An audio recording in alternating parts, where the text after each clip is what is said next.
All right, FFA, what's up, everybody? As we kick off this Friday morning call, jumping in to wrap up the first week of April. Can't wait to show you guys the production that you put in the month of March. So many cool things happening at the agency, and just the momentum is on fire lately. Can't wait to see it. I love seeing your guys' growth, love seeing the team growth, and just big things to come this month here in April. This week, we talked a lot about connecting in the house. We talked about overcoming objections, the best way to do that. But I want you guys to get a different perspective on it. So you're going to get to hear from the one and only Wonder Woman on today's call for a Q&A style. So you can get a different perspective. You guys got my perspective, right? As a guy in this industry. Now you're going to get her perspective as a girl in this industry. And so I'm going to bring her on shortly to go over just simple ways for you guys to win in this career and setting your career up for success. So any questions that you guys have for us, you can drop it in the agency chat or put it in the comment section on YouTube or Facebook, and we should see it. Before we do that, though, I want to give you guys just a quick tip. All right, it's April 4th, which means we've got, 10 days before tax season is over with and due, right? So for you as agents, it's so important to set yourself up for success with that. Maybe this year you felt underprepared for that when it comes to doing your taxes, right? If you're a brand new agent, everything that goes along with being a business owner, right? It's a totally different ball game when it comes to tax season. So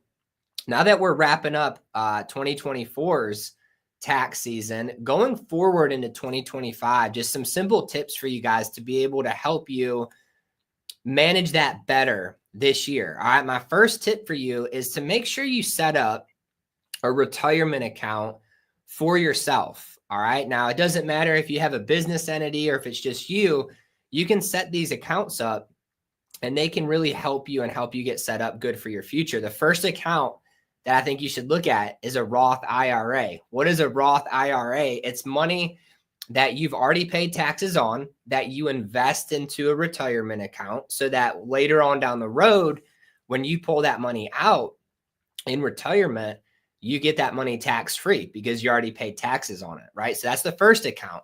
Second account is all of you guys are business owners right now. So you should really look into what's called a SEP IRA, self-employed, right? That's what it stands for. So, but long story short with that, you fund that account with money you've not paid taxes on yet, and it lowers your tax liability for your income tax for that specific year. So maybe this past year you made $100,000, right?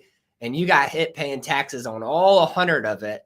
Had you invested that money into the SEP IRA, right, it would have lowered what your taxable income is. When you draw that money out later down the road, then you have to pay taxes. But just something to think about, guys. You want to attack both as a business owner. A lot of agents say, well, when should I start doing that? You should start doing it right away, right? If you're planning to be in this career forever for the long haul, start chipping away at those accounts.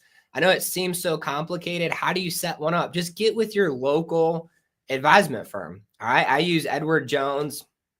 Been using the same advisor here for years, but they're local to us, right? Pick whatever local one is to you. You've got your Fidelity. You could probably do it at your bank, all different options, right? But get the conversation going so that at the end of 2025, you're set up for success for tax year. So just a simple tax tip for you guys as business owners and as agents, something that if you plan it right, all right, you'll have that money set aside. You won't even think about it, and you're going to thank yourself in the future for that. But without further ado, I'm going to bring on Alicia, and we're going to just talk about simple tips in the house for setting your career up for success. So I'm going to add her to the live feed here.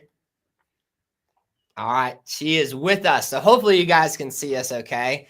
So Alicia, first question for you is, who do you think the agent of the year is going to be this year? Well, first of all, I was given like a 2.5 minute notice that I was going to be on this call this morning. So good morning, everybody. Everyone that's the only notice I give to everybody. So I couldn't give you special treatment. Agent of the year, I would say my money is on Kirk, or Paulo, these guys are doing big things, and I'm excited to see the guys beat the girls. It's never happened, so there's the first time for everything. So we'll see what happens, but my money is definitely on Kirk or Paulo. Kirk or Paulo, about to have a big month. It's true. We've never had a guy win. Actually, wait a minute. I used to win Agent of the Year on our team for a little bit, but we had Aaron win it. Then we had Joni back to back. And I don't think, have we had a guy win Rookie of the Year? No, I don't think so. And my money's on Dennis for that one. So it might be the year of the men here at FFA. We'll see. We'll see there. But so we've been talking about connecting.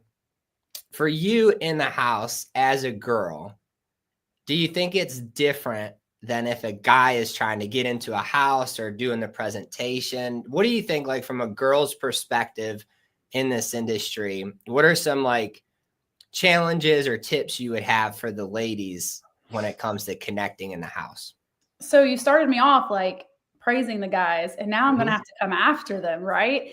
So when it comes to the insurance industry as a whole, this is a man's world. It always has been a man's world. You think back to the beginning of insurance, it was men. Women stayed at home and raised the families and took care of the home, and men sold insurance. And I would say over the last 10 to 15 years, you've really seen women starting to become more powered in the insurance industry. However, it's still majority men dominated industry. So as far as if it's different, absolutely not. I don't think there's any difference. I think a man or a woman can sell the person an insurance policy regardless of your gender. But I think it all comes down to mindset. And for me personally, it's a game and I don't like losing. So if I don't sell a policy, I know I just lost. And I know if I don't sell the policy, the next agent who comes behind me is going to sell that policy. And gosh, I'm not going to let them win, right? I'm going to win. So I think the biggest difference, and specifically in our agency, what you see versus the women versus the men is a mindset thing. The women just want to win. And here in 2025, the men are stepping it up. You heard me already say Kirk, Paulo, Dennis. I mean, they're stepping it up for sure, but it is not a gender thing. It is 100% a mindset thing, and who goes into that house and wants to win. And I think that's where it's at. Definitely. One thing I think that guys always give the scapegoat to is they think it's easier for a girl to get into a house versus a guy. Do you think that's true? Absolutely not. And the reason being is because we're looking at the baby boomers. We're looking at the 70, 80-year-old generation where men were the power, right? That generation, those women did not work. They stayed home.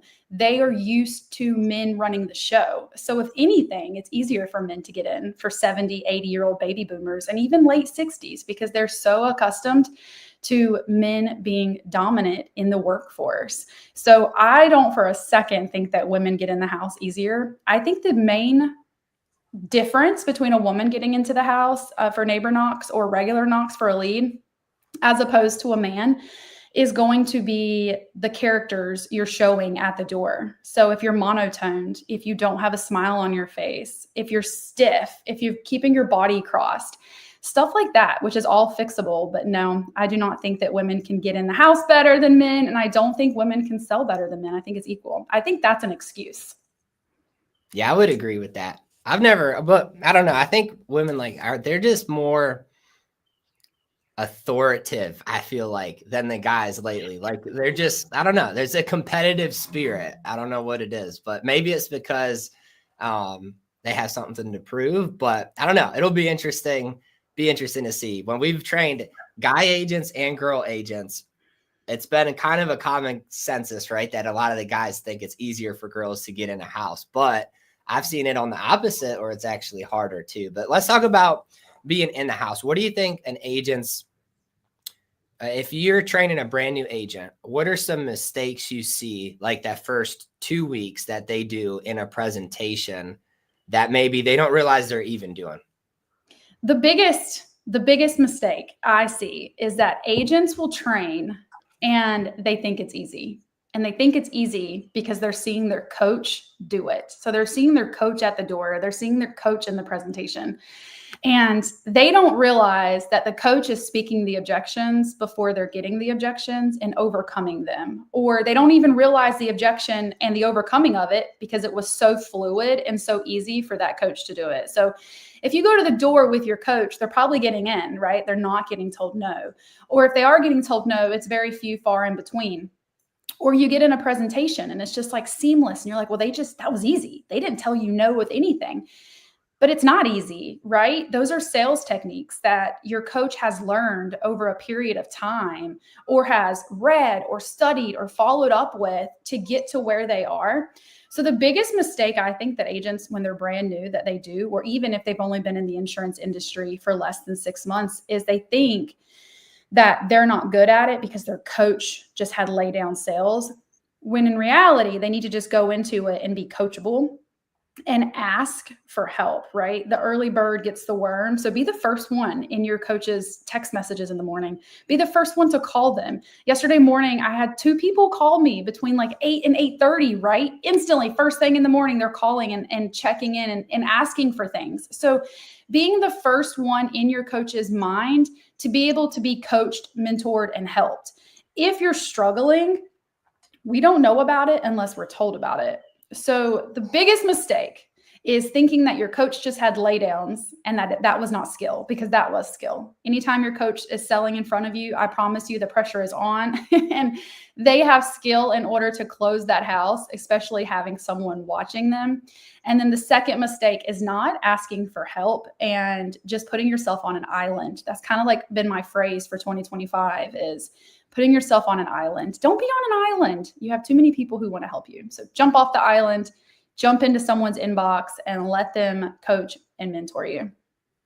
That's so true. I remember training a few agents here and there, and I closed a really difficult person. But when we left the house, they were like, oh, that was so easy. I'm like, that was not easy at all. You didn't see all those objections they laid out, right? So big tip for new agents is it takes time. It takes time to learn the craft of connecting, beating objections before you get hit with them and stuff. So here's a question for you. What do you think if an agent is in a house right now and the person they're presenting to is just standoffish, they're giving them every objection in the book, how do they turn that around? Like, I think a lot of agents seem to struggle when it comes down to connecting they just kind of speed through the presentation, right? But like, what are some tips you would give them to just really build the bond with their client? I would say really the main thing is slow down. Every person is sellable. There is not someone who's not sellable. And I will get messages and calls. I'm like, well, I did 4 presentations or 6 presentations and they were broke, they were good, they were sick. And I'm like, no, give me the information. Let me go see if I can work with that person. So those are all just you giving yourself excuses, right? As to why you weren't able to sell it. A few different things. Number 1 is slow down. Make a list. Here we go, right? I've got more than just one answer to this. I get long-winded. So I hope you guys are taking notes. Number 1 is slow down. You are going way too fast. People will text and say, I'm in a house. And then 5 minutes later, I need a call to close. And I'm like, what? How do you need a call to close? Listen to your gut intuition. Y'all, I'm not kidding. When I came back after having Sutton, I took like 13 weeks off, I think, and I came back into insurance after having her in 2020. And the very first house I went and did a presentation on, I literally talked for an hour. We never even got into insurance. We just talked for an hour straight. Now, I'm not telling you to do that, but that right there was me being extremely nervous and me just slowing down and listening to that gut feeling of when I should proceed. Okay. Your gut tells you if you're connected or not. If you are reading body language, the way they're leaned in. So like right now, if you're looking at the camera, I'm leaned in. You might not can tell it, but this is me leaned back in my chair. So I'm leaned in. Ryan is leaned in. You can see his shoulders are leaned in. He's engaged into what I'm saying right now. So if your clients are not leaned in, if they're not making eye contact, they're not tuning into you and what you're saying, then you have not connected. So number 1, slow down and find that connection. You have to be able to read body language. And the excuse of, I don't know how to do that is an excuse. figure out how to do it. Google it. AI will tell you right there on Google how to read body language. There are books, there are YouTubes. I will tell you how to read body language. But taking out all the excuses out of your brain and going into every single house with the mind over matter, I'm going to win. Okay, so slow down and find the connection. That connection might take 15 minutes. That connection might take 30 minutes. Who's counting, right? If you're able to make a sale, then every single minute you spent connecting was worth it.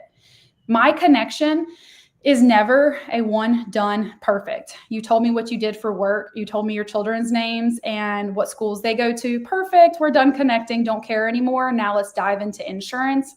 Absolutely not. You are not wanting to sell and be done. You are wanting that person to be your client indefinitely. And the way to do that is going to be to connect throughout your entire presentation. So the entire time I am asking them questions, I'm on hold with their insurance company, I am reviewing their bank accounts, whatever I'm doing, I'm continuing to talk about their family. Okay, so number one, slow down and find the connection. Now I forgot what the question was. So tell me the question again so I can go to my next point. Yeah, no, like if someone's standoffish and they're struggling with connecting, just how do they build the bond? Okay. If they're standoffish, they don't like you. That's super simple. They don't like you. And there's a reason they don't like you. And it could be your hair color, right? I mean, there's clients that Ryan has sat in front of and couldn't sell and gave me the lead and I sold them just like that. I'm still upset about that one. That one still comes to my mind. That's my favorite two clients. They did not like Ryan and vice versa, right? I could go do a presentation and they don't like me and they like Ryan. We have two different personalities. I am very much the aggressor and Ryan is just like chill and laid back. And those are two different personality traits. So they don't like you if they're standoffish. So there's one or two things you can do. You can leave, which I'm not telling you to do, right? You do that later. But first, you're going to try to find a way to make them like you. And that is finding their hobby, their interest, getting in the nitty-gritty and figuring out what their love language is. Okay, my favorite story to tell was when I was training Kaylee, and it just cracks me up to this day. It's so funny, you guys, so humor me for a second. We were with a client and she straight up was not buying insurance, and I kept trying and trying. And I think after 3 times of trying to close this house, I could not get her closed. She had like this massive stuffed animal frog sitting behind me on the couch. And I turned around and I looked at the frog and whatever the client's name was, it was in Fayetteville. And I said, Miss So-and-so, do you like frogs? And instantly she liked frogs. I liked frogs. I don't like frogs, but she thought I liked frogs. And we just started talking about frogs, and Kaylee still cracks up about it to this day. I mean, it was hilarious, but we closed her. So there was something she didn't like about me. And now, I mean, that was in 2019, right? So over the course of 2019 to now, I've learned to pick up on that quicker when they don't like me and when to back off a little bit and not be so pushy or so aggressive, and just to kind of take a little chill pill a little bit sometimes in my sales. So learn from yourself, slow down, speak slowly. And while they're talking to you in the connection phase, think, am I connecting well with them? Do they like me yet? Are they trusting me yet? The purpose of likability and trust, you guys, is not to dupe them. That is not what it's about. It's so that you're making a client and a friend for life. They're not going to buy from you if they don't like you and if they don't trust you. So hopefully that answered your question. Yeah, no, it definitely did. I still remember that client. I went to this lady's house 3 times. She kept telling me to come back. And then I got to the house like the 4th time. She told me to come back again. I'm like, I'm not coming back there. I gave Alicia the lead. Alicia went there, and the lead literally said, yeah, this guy keeps coming back. Just don't really like him that much. So, and she sold like 2 huge policies, but it was pretty funny. Little did they know that. Well, I'm surprised. My picture might have been on a business card. I don't know, but it wasn't funny. But didn't show a family photo either. Could not show them I was any association with you. They did not like you. That's pretty funny. There's a tip for everyone. We have a lot of spouses in here, so you can hand the leads off back and forth. But even friends, you don't have to be spouses. Even friends, right? Scratch each other's back. You have a friend, a buddy, toss them your leads that you can't sell or get into, and then they toss them back to you. Try it. It might work. Yeah. You never know. You never know the day that the person's having, and and all that too. So let's talk about one thing that, and I'm not just saying this to get brownie points since you're my wife, but in the last 6 years, I don't ever remember a time where an agent has replaced something that you've written. It's like everything that you write stays on the books. People very rarely ever charge back. Maybe if it was a draft issue or something. But so how do you keep your client locked in with you forever so that when the next agent comes by next year, they don't switch your business around? Well, a few things. Number one, people definitely have replaced me. That has definitely happened. It does, but I definitely go back 1,000%. And then people have canceled. Of course, that's not true. Ryan is, giving me too big of a pedestal here. People have definitely canceled. So if you have people canceling, it's definitely happened to me too. The biggest factor again is it's a game for me. And I just bring out that competitive nature. And if you're sitting here thinking I'm not competitive, you're competitive. You're competitive in some point of your life. You are competitive. And you don't have to be competitive with someone. You can be competitive with yourself and your bank account. And for me, the moment I get a cancellation or a replacement, I'm like, oh, heck no, that is my client and you're not taking them from me. And I follow up immediately. I don't wait a week. I don't wait a month. I don't wait 3 months. I am instantly following up. So this just becomes a steward of your book of business and your back office. Are you trying to save your business? And people do replace me, but I save it immediately. And if I can't save it, I send out someone else to go save it for me. I have a few agents who I know are just going to get in that house. And if they're local to that area, then I send them out there to save the business. So you guys have seen me post, right? Is anyone working in Wadesboro today or tomorrow? I'm sending you to go save a client because I think Wadesboro is like 2 hours for me. So I'm not going to make my way out there. But I save the business. And I think the biggest way of preventing the business from being replaced the first time is going to do everything you can do in your power to connect with that person. I take selfies in every single house I'm in. And the excuse they give of my hair's not done, or I don't take pictures, or I don't want to do this, I don't want to do that. I'm like, Miss Betty, no one's going to see it. No one's going to see it but me and you. And I do that. And I save the photo in their contact card of me and them. And I save it in my contact card so I know who they are, so that when they call me, I know whose face I'm getting ready to talk to. So I make that connection, I make that interaction, and I make sure that they know I am their agent moving forward. I solidify and I brand myself. So I put my name in their phone. I am sending them Christmas cards every single year. They know my children's names before I leave the house. I have tried to sell their entire household so that no one else is coming in behind me saying, well, I'm the agent for your 3 family members. I need to be your agent as well. So branding yourself extremely well and making that connection and not just trying to get the sale and skedaddle out of the house. Doing what you say you're going to do is big, and follow through. No one likes it when they call, and they can't get a hold of you. And I feel like that is the biggest reason I'm able to sell people is they're like, well, I've not heard from my agent in 5 years. Perfect. You will hear from me at least once a year. So let's do this thing, right? So branding yourself, solidifying yourself. But yes, you're going to have people replace you. Save the business immediately. Don't look at it as a hurdle. Look at it as an opportunity. You're getting back in front of Miss Johnson. That's a second chance you can get family and friends to sell. That's a second chance one of her neighbors are home. So save your business and do the follow through. What do you say to them when you get a cancellation or a replacement notice or anything like that? What's like your conversation you have with them? So I'm calling them immediately. As soon as I open the email that I've got a cancellation or a misdraft, I'm calling them immediately and I'm saying, hey, Mr. Ryan, this is Alicia, your insurance girl. Hey, I'm sorry to catch you off guard. Listen, I just noticed that your bank account did not go through with your insurance this month. If that was the issue, or if it was, we'll dive into the next issue in a minute. I noticed your bank account didn't go through, and I know how important this insurance was for you. I remember your beneficiary was your son, Tommy, right? Okay, perfect. Well, I just want to make sure as your insurance agent that Tommy is taken care of when you pass away. So what we'll do is one of two things. We can actually call the carrier right now and have them draft you again, or I can come back out there and we can look at starting the policy next month. Which one of those options works best for you? So canceling it was not an option, right? The options was 1, we're drafting now, or 2, I'm coming back. But I'm bringing out the familiar, I'm not even gonna pretend like I can say that word. I'm bringing out the reason why they wanted the policy, which was for Tommy or Betty or whoever the beneficiary was. I'm making them realize, okay, I did that out of love, and now I need to proceed and follow through with it.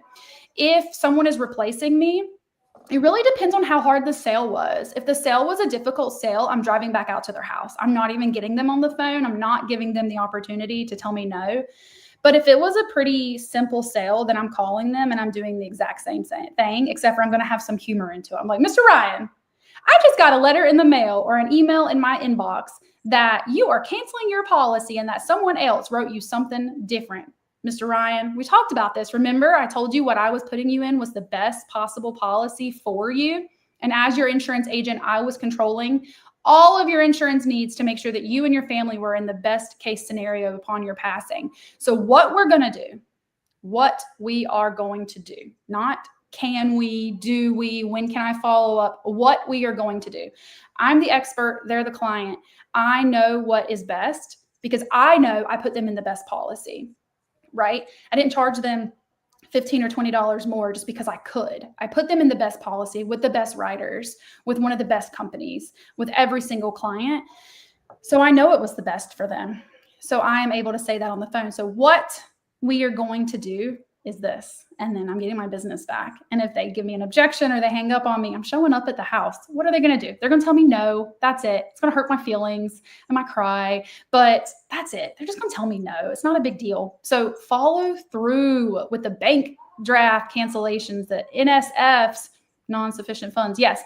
Follow through with all of that. And if an agent replaces you, guys, be competitive. Go get that business back. I would say too, most of the time when that happens, the client doesn't even realize what happened. They were just kind of like bamboozled into getting something that they said was better, but it's really not. And with all the carriers we offer, it's very, very rare that another agent is putting them in something that's ethically better for them. It's almost always not. It's higher price, lower benefit. So you're doing your client a service by getting back in front of them because they might be confused. They might have been told the wrong information. So that's key. But hey, it's 9:28.